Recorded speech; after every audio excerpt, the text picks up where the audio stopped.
Período democrático, de 1945 a 1964. História, professora Marília Pimentel.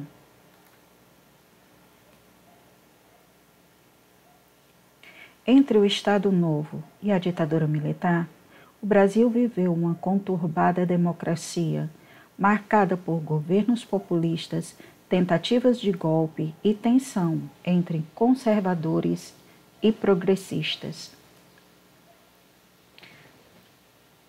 O período compreendido entre o fim do Estado Novo de Getúlio Vargas em 1945 e o golpe militar em 1964, o Brasil viveu anos de transição e de adaptação.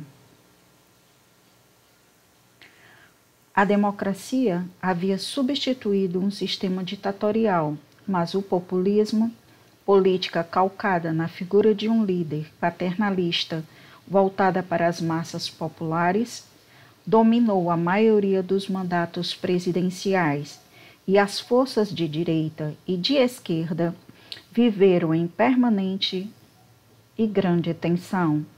No plano internacional, a Guerra Fria polarizava o mundo e exigia o posicionamento dos países periféricos.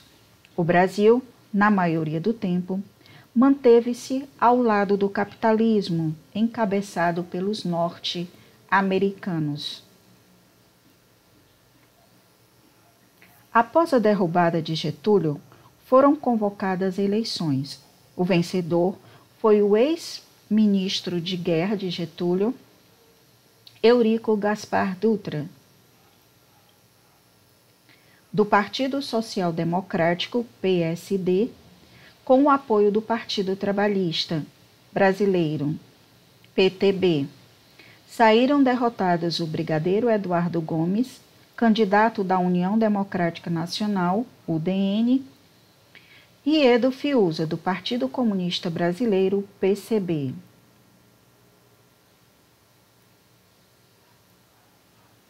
Dutra tomou posse em 1946 e instalou a Assembleia Constituinte. Em setembro, foi promulgada a 5ª Constituição Nacional, a 4ª Constituição Republicana, que definia 5 anos de mandato para presidente, eleições diretas para presidente, governadores e prefeitos, garantia a liberdade de expressão, concedia ampla autonomia administrativa e política a estados e municípios. Um ano depois, contudo, os ares democráticos já davam sinais de mudança. Primeiro, foi extinto o Partido Comunista Brasileiro, PCB. A medida foi tomada pelo Supremo Tribunal Federal, com base no texto constitucional que proibia a existência de partido político contrário ao regime democrático. Em seguida, o Ministério do Trabalho fechou a Confederação Geral dos Trabalhadores, CGT, controlada por comunistas, e interveio em mais de 100 sindicatos, acusados de serem focos de agitação operária. O governo rendeu-se às pressões norte-americanas e rompeu relações com a União Soviética. Era o começo da Guerra Fria, que opôs capitalistas e comunistas no plano internacional, obrigando os países periféricos a tomar uma posição internamente.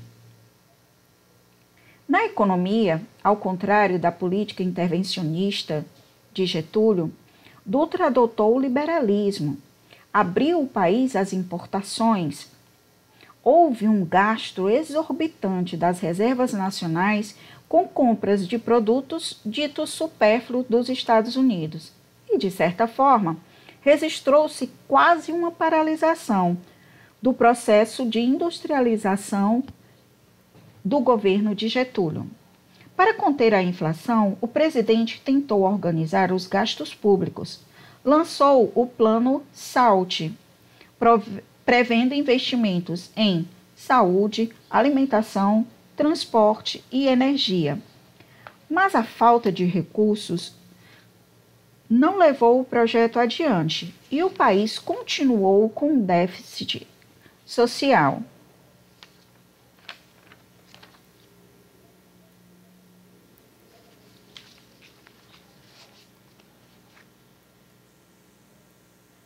A volta de Getúlio Vargas, de 1951 a 1954. Nas eleições de 1950, o pai dos pobres voltou ao poder, dessa vez eleito pelo Partido Trabalhista Brasileiro, PTB. Em seu novo mandato, continuou o processo de industrialização, inaugurou o Banco Nacional de Desenvolvimento Econômico, BNDE, e promoveu a estatização da produção de energia elétrica. Para atender aos trabalhadores urbanos, uma de suas principais bases de apoio, Getúlio flexibilizou a legislação sindical. Tudo era feito para reforçar o caráter nacionalista do seu governo. O auge dessa política nacionalista ocorreu quando o presidente enviou ao Congresso o projeto de lei que estabelecia um monopólio estatal sobre a perfuração e o refino do petróleo brasileiro. O texto provocou polêmica entre os nacionalistas e os entreguistas, que eram os defensores da entrega da exploração do petróleo ao capital estrangeiro. Após forte campanha promovida pelo governo e intitulada O Petróleo é Nosso, em 1953, a lei que criou a Petrobras foi sancionada. A vitória governista, acrescida do êxito da greve geral por reajuste salarial que reuniu 300 mil trabalhadores em São Paulo, causou a ira dos conservadores liderados pela UDN. Em 1954, no Rio de Janeiro, um atentado contra o jornalista Carlos Lacerda, que era um dos maiores opositores ao governo, matou um major da aeronáutica, Rubem Vaz, que estava ao lado do Carlos Lacerda. Após as investigações feitas pela aeronáutica, ficou comprovado o envolvimento de Gregório Fortunato, que era chefe da guarda presidencial de Getúlio. Após esse episódio, o governo se fragilizou num processo conturbado que atingiu seu auge com a divulgação de um manifesto dos militares exigindo a renúncia do presidente.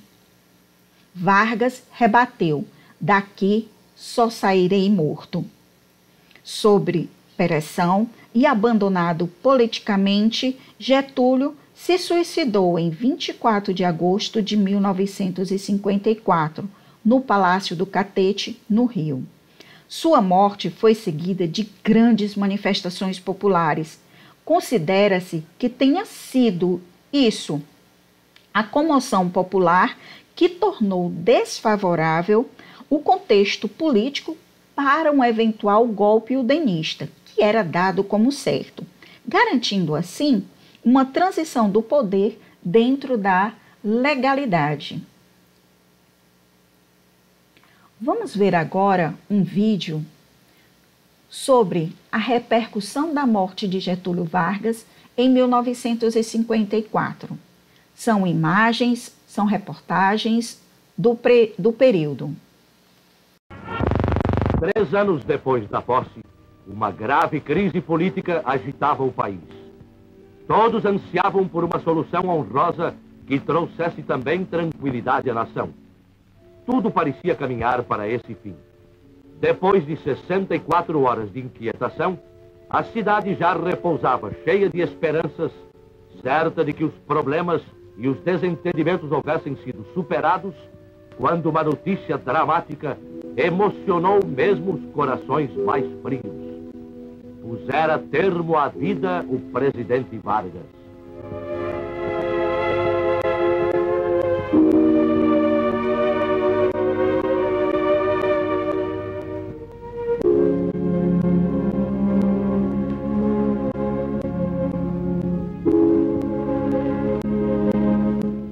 carregado por parentes, amigos e pessoas do povo que disputavam essa honra, os restos mortais de Getúlio Vargas foram conduzidos para o aeroporto Santos Dumont, de onde seguiria para São Borja em sua derradeira viagem.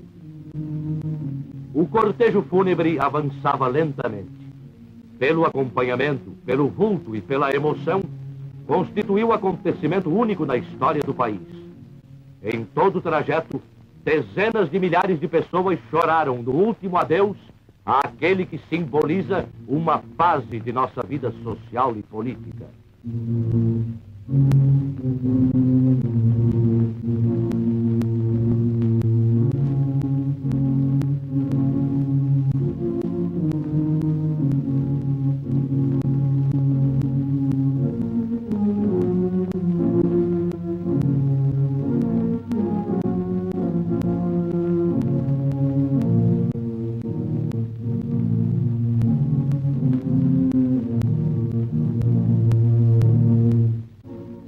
O sepultamento em São Borja foi doloroso para todo o país. Getúlio Vargas morreu sacrificado pelos interesses internacionais contrários à emancipação econômica do Brasil e por grupos nacionais revoltados com o regime de justiça social por ele instituído para amparar os pobres e humildes. Jango jurou continuar a sua obra. Com a morte do presidente, tomou posse o vice, João Café Filho. Cercado por udenistas, Café Filho tentou conciliar os interesses dos golpistas favoráveis à ditadura, dos conservadores antigetulistas e dos que queriam manter a política de Getúlio. Nas eleições de 1956, saiu vencedor o candidato da coligação PTB-PSD, Juscelino Kubitschek, tendo como vice o ex-ministro do Trabalho de Getúlio, João Goulart. Derrotada, a UDN tentou impedir a posse dos eleitos, em manobras como a mobilização da população e de militares antigetulistas por meio do jornal Tribuna da Imprensa, de Carlos Lacerda. Nas matérias, os udenistas diziam que os novos governantes tiveram apoio dos comunistas e incitavam os leitores a rejeitar a posse. Mas a tentativa de golpe foi frustrada por comandantes legalistas, tendo à frente o ministro da Guerra, Henrique Teixeira Lott, que mobilizou o exército, cercando as bases aéreas e navais envolvidas com os golpistas. O presidente pôde, então, tomar posse em 1956.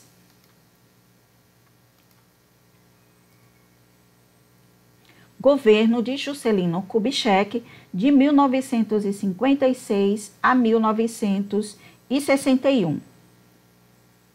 Com o discurso desenvolvimentista, cujo lema era 50 anos de progresso em 5 de governo, JK, como era conhecido, Juscelino Kubitschek, manobrou as diversas facções políticas e se aproximou dos militares. Em seu mandato, os operários ganharam concessões salariais. A classe média aplaudiu o progresso econômico e os industriais ampliaram sua ação por meio da facilidade de crédito. Essa relativa estabilidade política, pois nunca cessaram os arroubos da UDN, foi resultado principalmente do crescimento industrial. O governo apostou no nacionalismo desenvolvimentista. Apesar do nome, a política de expansão industrial não teve nada de nacionalista. Foi, pelo contrário, repleta de medidas de desnacionalização, com a abertura do mercado ao capital estrangeiro, atraído pela ampliação dos serviços de infraestrutura. Com esses investimentos externos, JK estimulou a diversificação da economia nacional, aumentando a produção de máquinas e insumos, o transporte ferroviário e a construção civil. Isso favoreceu, entre outras coisas, a implantação do polo automobilístico no ABC paulista. Para sistematizar seu projeto, o presidente lançou o Plano Nacional de Desenvolvimento, conhecido como Plano de Metas. Ele privilegiou 5 setores: energia, transporte, alimentação, indústria de base e educação. O crescimento da região Nordeste foi incentivado com a criação da Superintendência de Desenvolvimento do Nordeste, SUDENE. Em 1957, o presidente decidiu que o Brasil deveria ter uma nova capital, que integrasse melhor todo o território e facilitasse o desenvolvimento do interior. Começou assim a construção de Brasília, meta símbolo do governo. O projeto urbanístico foi assinado por Lúcio Costa e os principais prédios governamentais foram projetados por Oscar Niemeyer. 3 anos depois, a cidade era inaugurada, à custa do endividamento externo e da emissão de moeda. Na verdade, toda a política econômica de JK ocasionou um endividamento externo associado à alta da inflação e ao consequente arroxo salarial. Anos 50, a década da cultura. A vida cultural brasileira passou por grande efervescência na década de 50. Um grupo de atores da Escola de Arte Dramática da Universidade de São Paulo, a USP, criou em 1953 o Teatro de Arena, com o objetivo de levar o teatro ao povo. As apresentações ocorriam em escolas, fábricas e clubes. Em 1958, um baiano de Juazeiro abriu novo caminho para o desenvolvimento da música brasileira. No seu primeiro LP, Chega de Saudade, João Gilberto inovou com uma interpretação refinada e uma batida original e criou a Bossa Nova. Inclusive, o presidente Juscelino Kubitschek ficou conhecido como presidente Bossa Nova. No início dos anos 60, uma nova estética cinematográfica ganhou forma por meio de um grupo de cineastas liderado por Glauber Rocha. Eles se insurgiram contra os padrões hollywoodianos e fizeram filmes com poucos recursos e linguagem e temática comprometidas com as problemáticas que o país enfrentava. Uma câmera na mão, uma ideia na cabeça. O movimento foi batizado de Cinema Novo.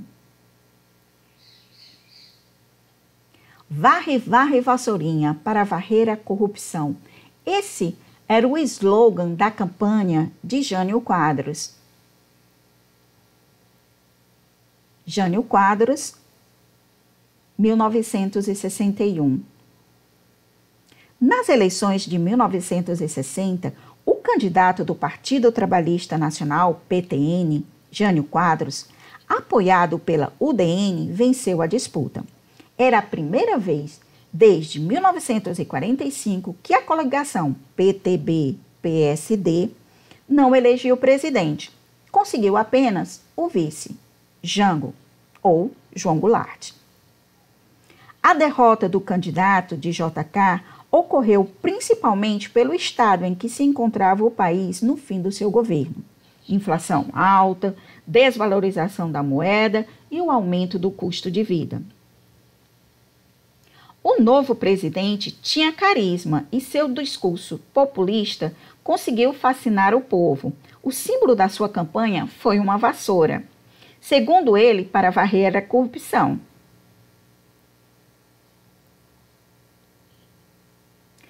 Jânio aplicou a austeridade na economia, restringiu o crédito e congelou os salários.